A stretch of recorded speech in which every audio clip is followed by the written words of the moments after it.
ಈ ಕಾರ್ಯಕ್ರಮವನ್ನು ಆಯೋಜಿಸಲಿಕ್ಕೆ ಯಾರೆಲ್ಲ ಶ್ರಮಪಟ್ಟಿದ್ದಾರೆ ಅವರೆಲ್ಲರಿಗೂ ನನ್ನ ಹೃದಯಪೂರ್ವಕ ವಂದನೆಗಳು ಹಾಗೂ ಶುಭಾಶಯಗಳು. ಇವತ್ತು ನನಗೆ ಸಂತೋಷ ಅನಿಸಿದೆ, ಯಾಕೆಂದರೆ ಇಲ್ಲಿಯವರೆಗೆ ಆರ್ಬಿಟ್ ಸಂಸ್ಥೆ ಇಂಥ ಒಂದು ಕಾರ್ಯಕ್ರಮವನ್ನು ಆಯೋಜಿಸುತ್ತಿತ್ತು. ಆದರೆ ಇವತ್ತು ಬೆಳದಿಂಗಳು ಮಹಿಳಾ ಒಕ್ಕೂಟ ಮೊದಲು ಹಾಕಿದ್ದಾರೆ, ಆ ನಂತರ ಆರ್ಬಿಟ್ ಸಂಸ್ಥೆ ಹೆಸರು ಹಾಕಿದ್ದಾರೆ. ಅಂದರೆ ಮಹಿಳೆಯರು ಮತ್ತು ಮಹಿಳೆಯರ ಒಕ್ಕೂಟ ಬೆಳೆಯುತ್ತಾ ಇದೆ ಎಂಬುದಕ್ಕೆ ಒಂದು ಸಾಕ್ಷಿಯಾಗಿದೆ. ನಾನು ಈ ಸಂದರ್ಭದಲ್ಲಿ ಮಹಿಳಾ ಒಕ್ಕೂಟ, ಬೆಳದಿಂಗಳು ಮಹಿಳಾ ಒಕ್ಕೂಟ ಬೆಳೆಯಲಿ ಅಂತ ಹೇಳುವಾಗ ಅದರ ಜೊತೆ ಎಲ್ಲ ಮಹಾಸಂಘಗಳು ಮತ್ತು ಪ್ರತಿಯೊಂದು ಸ್ವಸಹಾಯ ಸಂಘ ಕೂಡ ಬೆಳೆಯಲಿ ಅಂತ ನಾನು ಹಾರೈಸುತ್ತೇನೆ. ಮುಂದಿನ ದಿನಗಳಲ್ಲಿ ದಿಟ್ಟ ಹೆಜ್ಜೆಗಳನ್ನಿಟ್ಟು ಇನ್ನೂ ಉನ್ನತಿಗೆ ಏರಲಿ. ನೀವೆಲ್ಲರೂ ಸಾಧಕರಾಗಬೇಕು. ಇಲ್ಲಿಂದ ಮೂವರು ಮಾತ್ರ ಅಲ್ಲ, ನಿಮ್ಮಲ್ಲಿ ಅನೇಕರಿಗೆ ಸಾಧಕರಾಗುವ ಗುಣ ಇದೆ. ಇವತ್ತಿನ ಈ ಕಾರ್ಯಕ್ರಮದಲ್ಲಿ ವಿದ್ಯಾವತಿ ಮೇಡಮ್ರವರು, ಹಾಗೆಯೇ ಇವತ್ತು ನಮ್ಮನ್ನು ಉದ್ದೇಶಿಸಿ ಮಾತನಾಡಿದ ಮಹಿಳಾ ಕಲ್ಯಾಣ ಇಲಾಖೆಯ ದೀಪಿಕಾ ನಾಯ್ಕರ್ ಮೇಡಮ್ರವರು ಕೂಡ ಬಹಳ ಸೂಕ್ತವಾದ ಸಂದೇಶ ನಿಮಗೆ ಕೊಟ್ಟಿದ್ದಾರೆ. ವಿದ್ಯಾವತಿ ಮೇಡಮ್ನವರು ತಾಯಿ ಅಂದರೆ ಏನು, ತಾಯಿಯಲ್ಲಿರುವ ಶಕ್ತಿಯನ್ನು ಇದನ್ನು ನಾವು ಗ್ರಹಿಸಿಕೊಳ್ಳುವಂತೆ ತುಂಬ ಪ್ರಯತ್ನಪಟ್ಟು ಮಾತನಾಡಿದ್ದಾರೆ.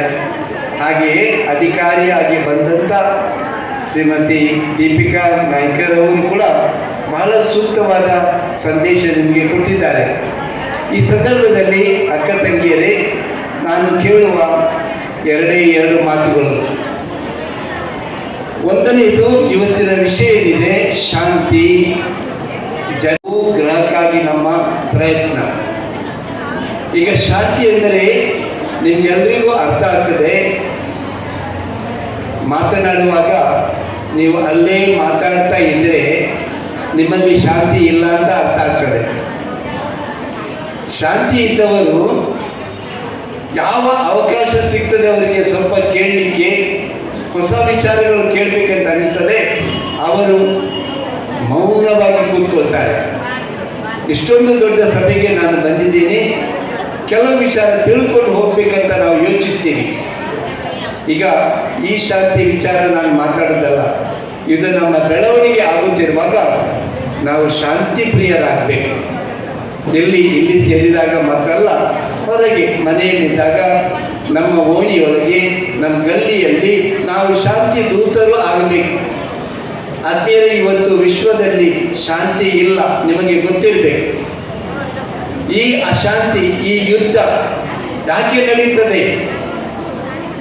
ನಡೀತದೆ ಅಂದರೆ ಅವರವರ ಸ್ವಾರ್ಥ, ತಾವೇ ದೊಡ್ಡವರು, ತಾವೇ ಶ್ರೇಷ್ಠರು ಎಂದು ತಿಳಿದುಕೊಳ್ಳುವ ಆ ಸ್ವಭಾವ ಇವತ್ತು ನಮಗೆ ಗೊತ್ತಿದೆ. ವಿಶ್ವದಲ್ಲಿ ತುಂಬ ಕಡೆ ಅಶಾಂತಿ, ರಷ್ಯಾ ಮತ್ತು ಉಕ್ರೇನ್ ದೇಶ, ಪಾಕಿಸ್ತಾನ್ ಮತ್ತು ಅಫ್ಘಾನಿಸ್ತಾನ್, ಈ ಕಡೆ ನಮ್ಮ ಇಸ್ರೇಲ್ ಮತ್ತು ಅಮೇರಿಕ ಸೇರಿ ಇರಾನ್ ಮೇಲೆ ದಾಳಿ. ಇದರ ಪರಿಣಾಮ ಏನು? ಇದು ಇಡೀ ವಿಶ್ವಕ್ಕೆ ಹರಡುತ್ತಾ ಇದೆ. ಇವಾಗಲೇ ನಮಗೆ ಕೆಲವೊಂದು ರೀತಿಯ ಪರಿಣಾಮಗಳನ್ನು ನಾವು ಅನುಭವಿಸ್ತಾ ಇದ್ದೇವೆ.